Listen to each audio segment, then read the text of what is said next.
हाल तक विश्व स्वास्थ्य संगठन ये कह रहा था कि महामारी वायरस का संक्रमण किसी सतह के संपर्क में आने से ही होता है। वैज्ञानिक सबूत भी इसकी तस्दीक कर रहे थे।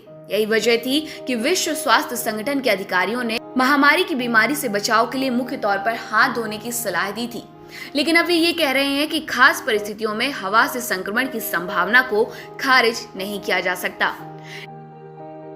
इसका मतलब ये हुआ कि जब लोग एक दूसरे से बात कर रहे होते हैं या फिर सांस छोड़ रहे होते हैं तो सूक्ष्म कणों के जरिए भी महामारी वायरस का संक्रमण हो सकता है।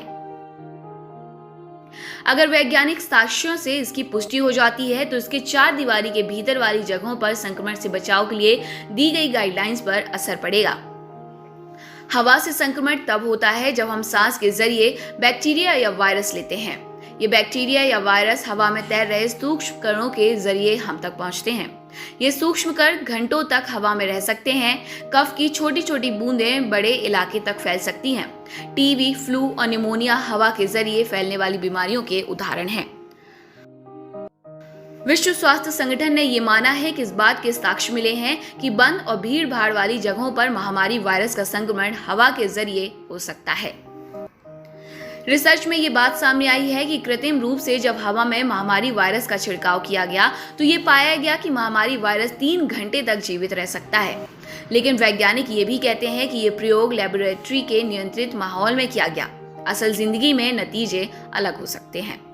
महामारी वायरस संक्रमण के मामले जिस तेजी से बढ़ रहे हैं उससे ये आशंका मजबूत हुई है कि इस महामारी का संक्रमण हवा के जरिए भी हो सकता है। अमेरिका के वॉशिंगटन शहर के माउंट वर्नन में एक आदमी पर कम से कम 45 लोगों को संक्रमित करने का संदेह है। ये लोग एक गायक मंडली के सदस्य थे। संक्रमित होने वाले लोगों में से कुछ ने सोशल डिस्टेंसिंग के कोई नियम नहीं तोड़े थे। जनवरी के आखिर में चीन के ग्वांगझू में भी ऐसा ही एक मामला रिपोर्ट हुआ था। इस आदमी पर कम से कम 9 लोगों को महामारी संक्रमित करने का संदेह था। सभी लोगों ने एक ही रेस्तरां में खाना खाया था। वैज्ञानिकों का कहना है कि रेस्तरां में एक संक्रमित ग्राहक उस व्यक्ति से 6 मीटर की दूरी पर बैठा हुआ था। WHO के एडवाइजर डॉक्टर डेविड हैमन का कहना है कि इस सिलसिले में जो रिसर्च हो रहा है उससे एजेंसी को ठोस नतीजों की उम्मीद है ताकि वायरस पर रोकथाम के लिए नई रणनीति बनाई जा सके।